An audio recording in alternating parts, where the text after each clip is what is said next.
વધીશું ઉમાશંકરના ખોળામાં રમેલો, એમની સાથે જંગલમાં નાનો વિચાર કરો રહેલો છે. અને ગામડાની અંદર આર્ટ્સ કોમર્સ કોલેજ પ્રાથમિકથી લઈને વનવાસી વિદ્યાર્થી માટેના શિક્ષણનું એ કામ કરું છું. પછી શામળાજી ત્રિલોકનાથ મંદિરમાં મેં 5 વર્ષ સેક્રેટરી તરીકે જવાબદારી નિભાવી. સંસ્કાર ભારતીમાં છેલ્લા 18 વર્ષથી કલા ક્ષેત્રમાં કામ કરું છું. અને હજુ પ્રભુ આરોગ્ય સારું રાખશે તો હજુ પણ કલાનું કામ કરું. સંસ્કાર ભારતી સાબરકાંઠા જિલ્લા અન્વયે આયોજિત કાર્યક્રમમાં સંસ્કાર ભારતી વતી હું સર્વ સૌના મહેમાનોનું અને કલા રસિકોનું હૃદયથી આવકારું છું. સંસ્કારમાં આપણે ભરત મુનિ ઋષિ મુનિ દ્વારા રચિત નાટ્યશાસ્ત્ર વિશેની ટૂંકમાં માહિતી આપણે મેળવી. આપણે કલા રસિકો અને કલાકારો હોવાથી આપણા ભારતીય કલાનું જે સ્વરૂપ એની જે ગુણગંગા ત્યાંથી વહી તે આપણને અચૂકી ખ્યાલ હોય છે. આપણા ઋષિ મુનિઓએ જ્યારે સંકલ્પના કરી જંગલમાં બેસીને કે જ્યારે માનવી પુરુષાર્થ કરતો કરતો થાકી જશે ત્યારે એના મનના ચેતનાની સ્પંદનની સંવેદનાઓ જાળવવા માટે કંઈક ઉચિત કલાનું પ્રયોજન, આનંદ અને પ્રેમનું વાતાવરણ ઊભું થાય તેની પણ ચિંતન આપણા ઋષિ મુનિઓએ આપણા જીવન માટે કર્યું છે.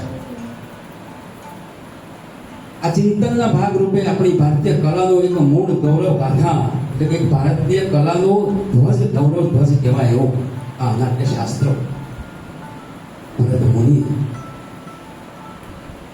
લખ્યું છે, જેમાં આપણી ભારતીય કલાઓનું સવિસ્તાર વર્ણન નાટ્યશાસ્ત્રની અંદર કરવામાં આવે છે. એ પહેલા કોઈ કલા વિશે કોઈ લેખન કે કંઈ સાહિત્ય હોય એનું નજરી પડતું નથી. અને ભરત મુનિ નાટ્યશાસ્ત્ર સંસ્કાર ભારતી દ્વારા દર વર્ષે મહા મહિનાની પૂર્ણિમાએ ના જન્મ દિવસે ભારત ભરતની અંદર એક નવી પેઢીને આપણો કલા વારસો જે છે, આપણી ભારતીય કલા, આપણી સંસ્કૃતિ, આપણી પરંપરાઓ, આપણી ચેતના કેવી હતી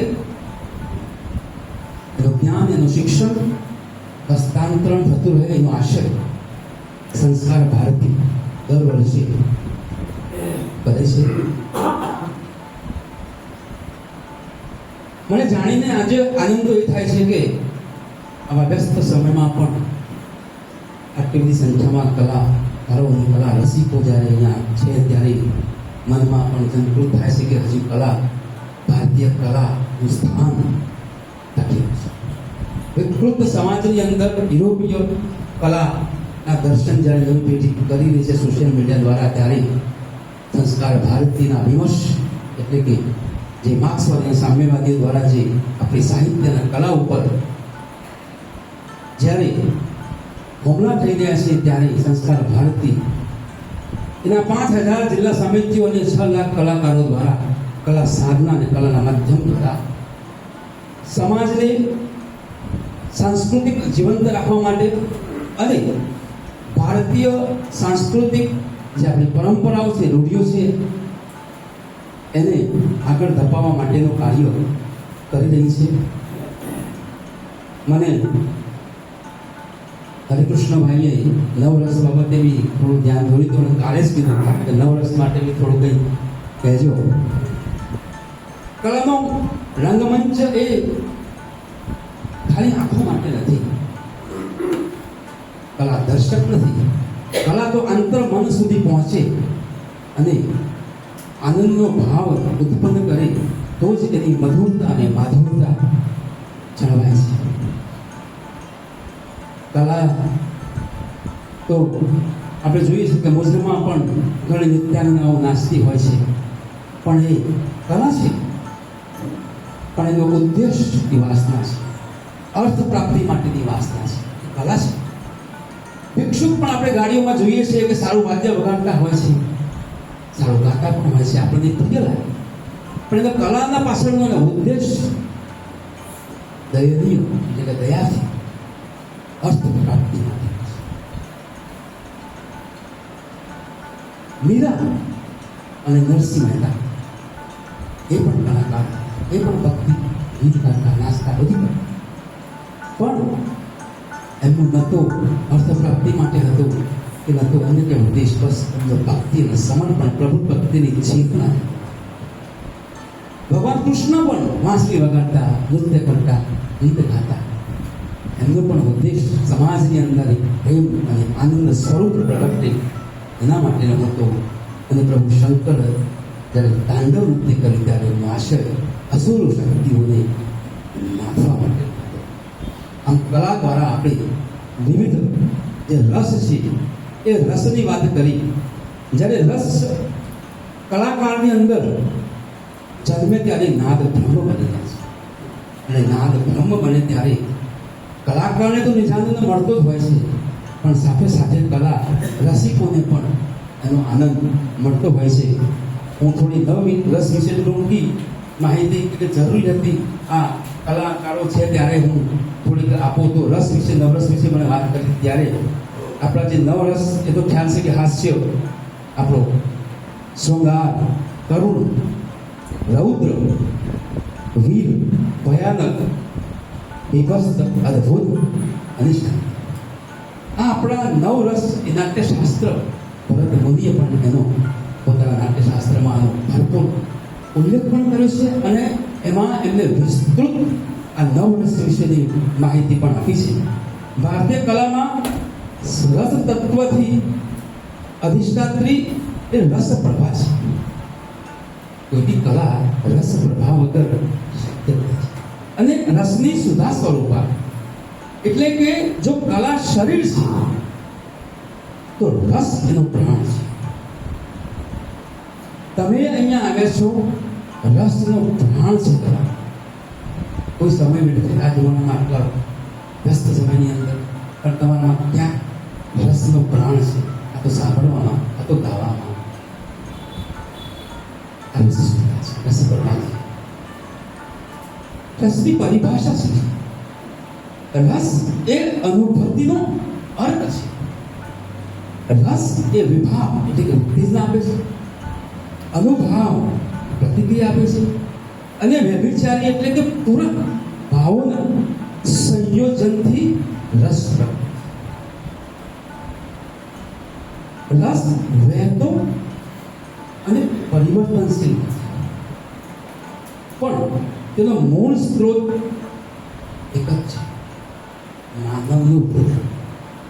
કલાકાર પોતાની કૃત્ય અને વૃત્તિ જ્યારે માનવ હૃદયને સ્પર્શતી હોય છે ત્યારે જ એ ખરી કલા.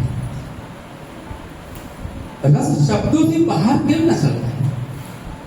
ગીત ગાય, કઈ બી નાટ્ય કરે, રંગમંચમાં આપણે વાગતો, પણ એ કેવી રીતે બહાર છલકાય છે?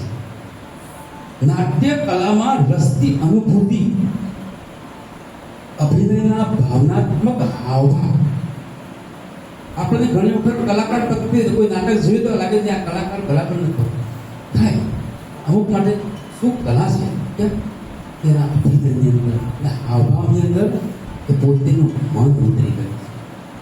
એ વ્યવસાયિક નથી, કલાકાર છે. ભાવનાત્મક હાવભાવ જેમાં આંગિક, વાચિક, સાત્વિક અને આહાર્ય એટલે વેશભૂષા. વેશભૂષા પણ તમને નજરમાં જોઈએ તો વેશભૂષા આપણે આપણો રસ ઉત્પન્ન કર્યો. બહુ સરસ. આ વેશભૂષા છે.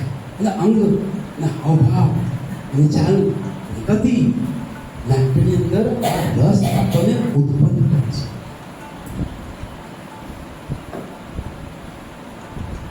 નૃત્યમાં રસ એ મુખાદિપ. જ્યારે તેમના નૃત્ય કરતી હોય ત્યારે તમે ઘણા નૃત્યકલાઓના હાવભાવ તમને એટલા સ્પર્શ જાય, એટલે અંગ મરોડીના મુખારબિંદનું જે હાવભાવ, જે શબ્દો પ્રત્યેનો લય, તાલ અને ગતિ. બાકી તો જે ડીજેમાં ડાન્સ કરે છે ને એ કુદકા કહેવાય, નૃત્ય. સંગીતમાં રાગના આરોહ અવરોહ, ત્યારબાદ લય, તાલ, આલાપ અને ગીત દ્વારા આપણને રસની અનુભૂતિ થતી હોય છે. જેમ કે રાગ મલ્હાર આપણને કરુણથી અદ્ભુત રસની યાત્રા પર લઈ જાય છે. પ્રભાતિયા આપણને સવારનું મોસમને યાદ કરાવે છે કે સવાર પડે, ખાલી આપણને સંગીતના લયથી ખબર પડી જાય છે કે પ્રભાત કેવું છે. ક્યાંક મરસ્યા ગવાતા હોય તો આપણને ખબર પડી જાય છે તો મરી ગયું છે. આ સંગીતનો લય અને તાલ છે, આપણે પકડી લઈએ છીએ. ચિત્રકલામાં પણ ચિત્ર ગમે તે હોય, આપણે ત્યાં ચિત્ર બહુ સુંદર છે, કોઈ સારા ચિત્રકારે દોર્યું હોય, કોઈ એવા બાળકે ચિત્ર દોર્યું હોય, પણ ઘણી વખત સારા ચિત્રકાર કરતા બાળકનું ચિત્ર બહુ સારું હોય, કેમ કે એમાં એની રશ્મિના પોતાના અનુભૂતિની યાત્રા કરે છે. ચિત્રકલામાં રૂપની હોય, એના રંગ હોય, છાયા પ્રકાશ હોય, ગોઠવણી હોય, ત્યારે જ આપણને એ રસ આપે છે. ચિત્ર રસના બીજને કોણ સિંચે છે? તો પછી આ રસ જે છે એના બીજને સિંચન કોણ કરે છે? તો કવિ જે સાહિત્યકાર છે એનું આંતરિક મન. આપણે પહેલા જમાનાની અંદર તમે જો સાહિત્યની અંદર જે કવિઓ હતા, ઝવેરચંદ મેઘાણી, કવિ ઉમાશંકર જોશી, પન્નાલાલ પટેલ, આવા કવિ અત્યારે નથી થતા. એના કારણો બહુ છે. એ પ્રાસમાં નતા પડે, એ પ્રકૃતિ સાથે ઉદ્ભવ થયા હતા, પ્રકૃતિ સાથે લીન થયા હતા. કવિતા લખવી અને પોતાનો ભાવનાત્મક સંદેશો સમાજને પહોંચાડવા માટે તેના મનોગતની અંદર, તેમના મનની અંદર ઊંડી છાપ આ સૃષ્ટિએ સર્જી. તેનું પણ આજે આપણે જોઈએ છીએ કવિતાઓ કે પ્રાકૃતિક જંગલની કવિતાઓ કવિઓ છે. આપણે શબ્દો ગોઠવણ, પ્રાસ ગોઠવણ કરતા કરતા જઈએ છીએ તો ભાવ સાથે જે અંતરમનનો ભાવ નથી આવી શકતો. કોઈ કવિ સારું લખે છે, આપણને આનંદ થાય છે. પહેલા કવિતા સાહિત્ય તો એ સામાજિક પણ હતું, સંદેશાત્મક પણ હતું. અને આજ સુધી ઝવેરચંદ મેઘાણીનો ભક્તિરસ આજ સુધી કેમ ગઈએ છીએ આપણે? કેમ? એ આપણા મનની અંદર ઉતરી ગયું છે. કેમ? એમણે પોતાના રાષ્ટ્ર પ્રેમ માટે કવિતાઓ ગાઈ છે. એટલા માટે આપણને આજે પણ યાદ આવે છે. શિવાજીનું હાલરડું 5,000 વર્ષ પછી પણ આ જ રીતના ગયો છે, આ જ રીતના યાદ રહેશે. કેમ? રાષ્ટ્ર પ્રેમનું ગીત છે. એટલે રસ ઉત્પન્ન આજ સુધી છે, થતો રહે છે. જે રસનો અનુભવ કોણ કરી શકે? હા, રસનો બીજ કોણ રોપે છે? તો કવિનું આંતરિક મન. સંગીતકારોની રિયાઝ. સંગીતકાર જો રિયાઝ ન કરે તો રસ ઉત્પન્ન ના થઈ શકે. નૃત્યાંગનાનું દેહ લાલિત્ય, આ બધું રસના બીજને સિંચે છે. હવે રસનો અનુભવ કોણ કરી શકે? રસનો અનુભવ કલાને પારખવી, નિરખવી કોણ કરી શકે? તો જે સહૃદય છે અને જેની આંતરિક રગ, નસ અને રગ પહેલાથી જ સુગંધિત અને સંવેદનશીલ છે, તે જ રસનો અનુભવ કરી શકે છે. રસ દીક્ષા શું છે? તો પછી રસ દીક્ષા શું? સ્વરની દીર્ઘ સાધના પછી, જ્યારે કલાકાર પોતાની દીર્ઘ સાધના થકી, સ્વરની દીર્ઘ સાધના થકી પછી શુદ્ધ નાદ બની જાય છે. પછી શ્રોતાના હૃદયમાં આપમેળે એ ધ્વનિત થાય છે, જે એ રસ દીક્ષા કહે છે. આપણે ઘણા ગીતોને આપણે ગોખવા નથી પડતા. આજે પણ આમાંથી કેટલાય કલાકારો છે જે જોયા વગર, બોલ્યા વગર ગીત ગાઈ નાખશે. કેમ? એટલે એ ગીતની દીક્ષા લઈ લીધી છે, એના મનમાં એ ઉતરી ગયું. એને વારંવાર યાદ કરવું નથી પડતું. કેમ? એનો રસ છે. રસ છે એટલે એ ગીત ગાઈ શકે છે. આ રસની દીક્ષા છે. ધ્યાન, પ્રતિભા આ રસનો બહુ ઊંડું ગહન ચિંતન છે, તત્વજ્ઞાન છે. આ બધું છે નાટ્યશાસ્ત્રની અંદર છે. બહુ વિસ્તૃત જે નાટ્યશાસ્ત્ર આપેલું છે આપણને ભારતીય કલા અને પરંપરા વિશે અદભુત લેખન છે. અદભુત. આમાંથી આ તો ટૂંકું એક 0.005% પડે. ધ્યાન પ્રતિભા શું છે? તો શિલ્પકાર, જે શિલ્પકાર છે, આપણે કહીએ કે આ મૂર્તિ, રામની મૂર્તિ દોરી, રામની મૂર્તિ, રામ મંદિરો બનાવી, આપણે જોઈ શકીએ કે અદભુત બનાવી છે. એ એમને નથી બનાવી. મૂર્તિને એ કલાકારે સૂક્ષ્મ ધ્યાનમાં એને આમંત્રિત કરે છે.